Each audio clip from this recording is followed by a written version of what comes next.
2019 के लोकसभा चुनाव को लेकर तमाम पार्टियों ने अपने अपने सियासी दांव चलने शुरू कर दिए हैं। कोई किसी से पीछे नहीं रहना चाहता। इसी कड़ी में प्रियंका गांधी ने भीम आर्मी के प्रमुख चंद्रशेखर रावण से मुलाकात करके सियासत में नई हलचल पैदा कर दी है। प्रियंका की इस मुलाकात से कुछ बड़े सवाल उभरे हैं। क्या प्रियंका ने चंद्रशेखर रावण से मिलकर सियासत की नई चाल चली है? क्या प्रियंका ने मायावती के दलित वोट बैंक में सेंध लगाने का काम किया है या करना चाहती हैं? एक बड़ा सवाल है, क्योंकि मायावती और अखिलेश के गठबंधन ने अभी भी गठबंधन से कांग्रेस को दूर रखा है। तो क्या प्रियंका गांधी ने चंद्रशेखर रावण से मिलकर के दलित वोट बैंक में सेंध लगाने की कोशिश की है और मायावती को नुकसान पहुंचाने की जुगत में है प्रियंका गांधी? क्या प्रियंका कांग्रेस में दलितों का नेता बनाने की जुगत में है? क्या प्रियंका के इस बड़े कदम से चंद्रशेखर रावण से जो उन्होंने मुलाकात किया है, क्या इससे सियासी संग्राम बढ़ेगा? क्या चंद्रशेखर रावण के मोदी के खिलाफ चुनाव लड़ने की घोषणा से चंद्रशेखर रावण का सियासी कद बढ़ा है? इन सारे सवालों को लेकर के हम जनता के बीच में गए और देखिए जनता ने क्या कहा। प्रियंका जी ने एक दलित युवा नेता से मिली हैं, जिसका उत्पीड़न इस भारतीय जनता पार्टी की सरकार में किया जा रहा है। इसमें सियासत कुछ नहीं है, बल्कि एक युवा के साथ उन्होंने जो सहानुभूति जताई है उसको सियासत का नाम दिया जाए, ये अलग बात है। अब ये राजनीतिक लोगों का कहना है वोट बैंक में सेंधमारी करेंगे, लेकिन जो दलितों के नेतृत्व को लेकर युवा नेता जो दलितों में निकलकर सामने आए हैं, चंद्रशेखर रावण, उनके साथ जो अन्याय हुआ है उसको लेकर प्रियंका जी जरूर मुखर हुई हैं।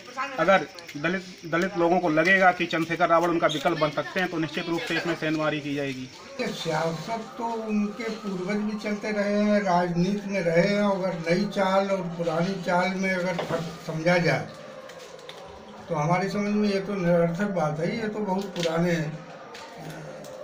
नेता हैं। ये भी अजीब सवाल है। वोट बैंक में सेंधमारी करना या वोट बैंक को अपने में आकर्षित करना, ये एक बहुत बड़ी कला है और वो चल रही है तो बेहतर बात है। इसमें वोट बैंक होना चाहिए। मैं तो ये समझता हूँ अगर ये कांग्रेस में दलित नेता बना करके उभार दें तो दलित उनके साथ में आएगा। जी ने चंद्रशेखर रावण से मिलकर सियासत की नई चाल चली है। एक बताइए आप, प्रियंका जी अगर चंद्रशेखर से मिल गई हैं तो उसमें राजनीति होने लगी है और लोकसभा विधानसभा में सब विपक्षी एक दूसरे से मिलते हैं और किसी के ऊपर शादी बारात हो सब जाते हैं। ये शिष्टाचार भेंट है, कोई किसी से मिल सकता है। राजनीति मिलने को कैसे मिल सकते हैं? पहली बात ये बताइए, गठबंधन इतना मजबूत है कि कोई उसको चकुआ से काटे, तलवार से काटे, गठबंधन कटने वाला नहीं है। और दूसरी बात ये है कि भीम आर्मी के वो हैं, क्या नाम देखो, वो पूरी तरह से गठबंधन के साथ हैं। चाहे कोई भी पहुंचा गठबंधन से दूर नहीं होने वाले। देखो नेता तो सब एक दूसरे बनाने की जरूरत रहती है, लेकिन बनेगा कौन? दलित जितना भी है माननीय बुआ जी मायावती जी के साथ है और दूर हो ही नहीं सकता है, साथ रहेगा। नहीं, मायावती तो आगे बढ़ रही है, गठबंधन है और कांग्रेस डाउन हो रही है। प्रियंका जी चाहे जितनी भी आ जाए, कुछ भी हो जाए, पहले लोग कहते कांग्रेस आई है। मैं अब कहता हूँ उत्तर प्रदेश से कांग्रेस गई, कांग्रेस की कोई वैल्यू नहीं है। प्रियंका जी आई, कुछ सीटें बढ़ेंगी, ज़्यादा नहीं बढ़ेगी और आगे चल के आप ये देखना वो भी खत्म हो जाएगी। समाजवादी पार्टी गठबंधन नहीं रहेगा। बिल्कुल बिल्कुल अच्छा किया है, मुझको बधाई देते हैं, चंद्रशेखर जी को बधाई देते हैं कि उन्होंने राजनीति में कदम बढ़ाया है।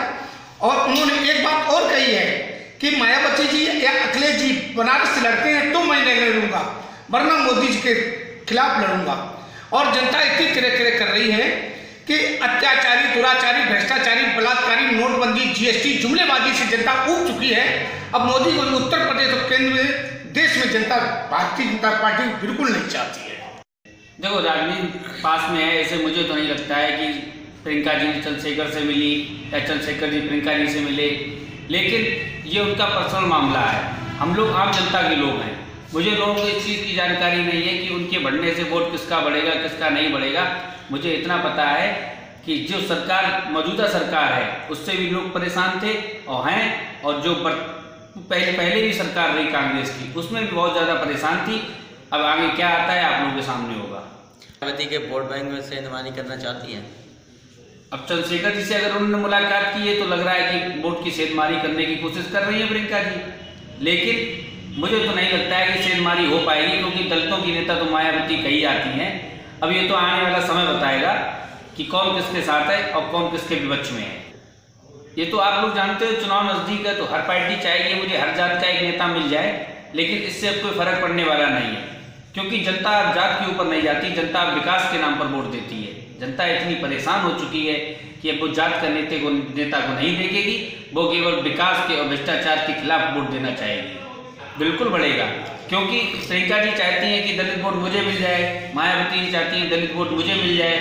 अब ये तो समय बताएगा कि किसको वोट मिलेगा, लेकिन मुझे नहीं लगता कि दलित मायावती से दूर होगा उत्तर प्रदेश के अंदर, क्योंकि बहुजन समाजवादी पार्टी एक क्षेत्रीय पार्टी है और कांग्रेस बड़ी पार्टी है।